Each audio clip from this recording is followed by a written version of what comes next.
नहीं, ये acting head coach वाला जो मामला है ना, इसके ऊपर थोड़ी नजर डालते हैं। Sometimes it is important to continue with the same guy but with new plans. अब इस बात का क्या मतलब, कोचिंग के अंडर पाकिस्तान ने ज्यादा लॉसेस ही देखे, पाकिस्तान ज्यादा हारा है, लेकिन गुड डेज भी थे। हम इंग्लैंड से 2 मैचेस जीते, उसमें again Azhar Mahmood was there. उसके साथ वेस्ट इंडीज के साथ जो टेस्ट सीरीज थी उसमें भी हम पहला मैच जीते, दूसरा मैच स्लिप हो गया हाथ से, लेकिन देयर आर विन्स जो आई। चांसेस क्या रह जाएंगे पाकिस्तान के WTC फाइनल खेलने के? आपके WTC के जो 13 मैचेस होने थे उसमें से 4 मैच तो चले गए, लेकिन सारे प्रोसेस में Azhar Mahmood was there and Azhar Mahmood was there का मतलब ये होता है कि chemistry kept developing. 4 out of 4 आपको विन्स मिल जाती हैं, तो उसके बाद बहुत सारी बातें ये हो सकती हैं कि शायद अजहर महमूद के कॉन्ट्रैक्ट को एक्सटेंड भी कर दिया जाए।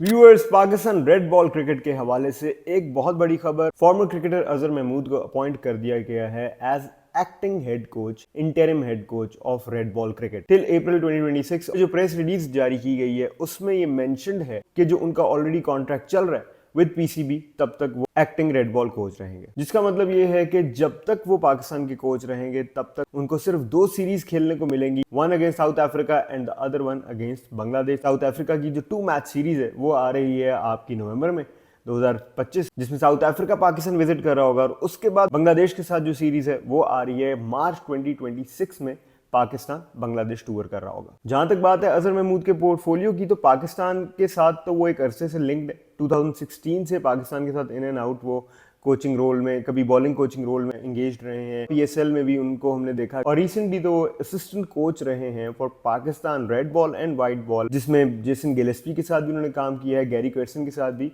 उनको काम करने का मौका मिला है, और पाकिस्तान को थ्रू एंड थ्रू वो देखते रहे। और स्पेसिफिकली अगर रेड बॉल क्रिकेट की बात कर ली जाए तो अजहर महमूद का एक बड़ा ही डिसेंट किस्म का एक्सपीरियंस है इन काउंटी क्रिकेट, जहां पे 2 चैंपियनशिप टाइटल्स जो हैं वो उनके क्रेडिट पे हैं। अब बात करते हैं ये एक्टिंग हेड कोच वाला जो मामला है ना, इसके ऊपर थोड़ी नजर डालते हैं। इसकी कुछ एज सच समझ आती नहीं है, क्योंकि देखिए इससे पहले आकिब जावेद को एक्टिंग हेड कोच बनाया गया, जिसमें उन्होंने हाइज भी दिखाए, उनके अंडर कुछ हारें भी मिली पाकिस्तान को, और उनके टाइम पे भी अजहर महमूद जो थे वो असिस्टेंट कोच ही थे। एक्टिंग हेड कोच, जिसको इंटरिम हेड कोच भी कहते हैं, इसमें एक एम्बिग्विटी जो आती है वो यही आती है कि आपको पता है कि आपने इस मुद्दत तक कोच रहना है, तो आप तब तक कितने सीरियस है नॉन सीरियस होकर काम करते हैं, ये एक बहुत बड़ा सवालिया निशान बना रह जाता है। फॉर एग्जाम्पल, अगर आपने किसी को कोच हायर किया है 2 साल के लिए या 3 साल के लिए, तो एक लंबा टेन्योर है, तो उस टेन्योर में ऑब्वियसली प्लानिंग होगी, उसके अकॉर्डिंगली आप चलोगे। लेकिन जब आप किसी को एक्टिंग हेड कोच रख रहे हो, वो भी एक ऐसी पोजीशन पे जो दुनिया में मानी जानी पोजीशन है in terms of the format, so it's test format, और WTC साइकिल जो है वो आपका शुरू हो रहा है इसी सिनेरियो के अंडर। दैट मीन्स कि आपका जो 2 साल का पूरा प्लान है वो इस पे बनेगा। आपकी जो सारी लैंग्वेज है, आप किस तरह गेम चाह रहे हो, क्या आप लोग रखना चाह रहे हो, किस तरह से आप मैचअप्स बनाना चाह रहे हो, क्या कॉम्बिनेशन बनाना चाह रहे हो, 25, 26, 30 लड़कों में से जो आपके पास 18, 19 या 16, 15 लड़के आएंगे, उनको कैसे मनूवर करना चाह रहे हो इन द ग्राउंड, ये सारी चीज़ें जो हैं वो WTC साइकिल के शुरू में ही डिसाइड होनी होती हैं जनरली। और जो कोच अनाउंस हो रहे हैं वो इंटरिम है, तो इससे लगता यही है कि शायद WTC को बहुत ज़्यादा सीरियस नहीं लिया जा रहा। अगर हम मैचेस देख लें तो मैचेस भी बहुत लिमिटेड हैं पाकिस्तान के, मतलब आपके अक्टूबर में 2 मैच आएंगे, तो उसके बाद अगले मार्च में जाके आपके 2 मैच आएंगे।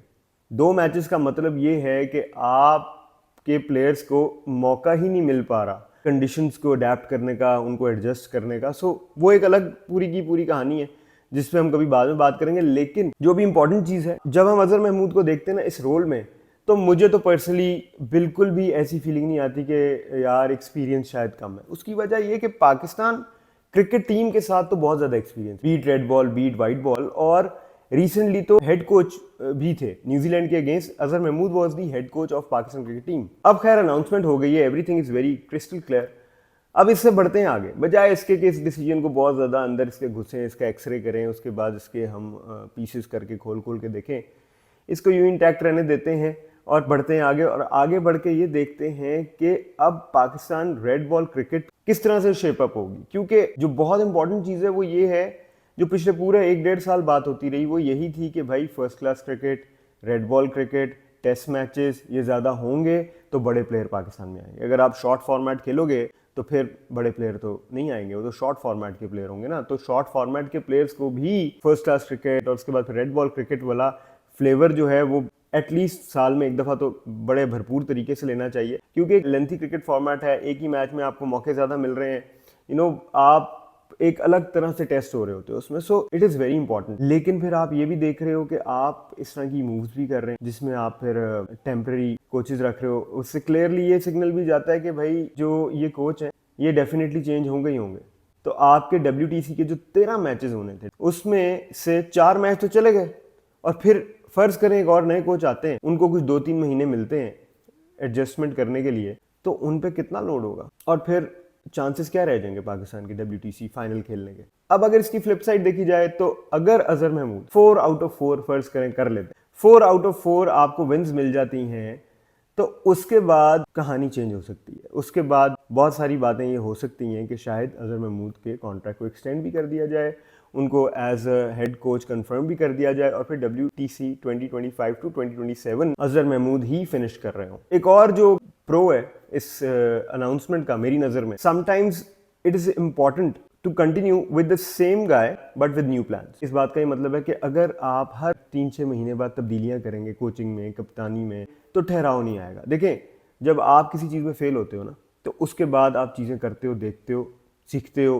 क्या नहीं था ठीक, क्या ठीक था, और उसके बाद आगे बढ़ते हो और कोशिश करते हो वो गलतियां ना करें।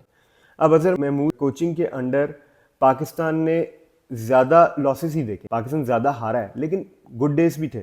हम इंग्लैंड से 2 मैचेस जीते, उसमें again Azhar Mahmood was there. उसके बाद वेस्ट इंडीज़ के जो टेस्ट सीरीज थी उसमें भी हम पहला मैच जीते, दूसरा मैच स्लिप हो गया हाथ से, लेकिन अगर आप देखो तो देयर आर विन्स जो आई। बहुत ज़्यादा क्रेडिट जो है इस चीज़ का जाता है अगेन हेड कोचेस को, जेसन गिलेस्पी को, for putting out the language. उसके बाद आकिब जावेद जब आए तो उन्होंने जो एलिमेंट्स डाले, स्पिन विकेट्स बनवाई और टीम को आगे लेके चले, लेकिन सारे प्रोसेस में Azhar Mahmood was there, and Azhar Mahmood was there का मतलब ये होता है कि chemistry kept developing between him and the team, and that is very important कि आपने अब कल को उन्हीं लड़कों के साथ ऑलमोस्ट काम करना है, तो आपके प्लान उन्हीं के आगे आएंगे। एंड अगेन हेड कोच में और असिस्टेंट में फ़र्क है। हेड कोच का एक प्लान है जो फॉलो होगा, असिस्टेंट कोच ने वो प्लान एग्जीक्यूट करवाना है और मशवरे वगैरह मामलात में चलेंगे। लेकिन when you are the head coach, be it acting, तो फिर there is a big question mark कि आउटकम क्या आएगा। So I am hoping and I am looking forward to that outcome जिसमें Azhar Mahmood as the red ball head coach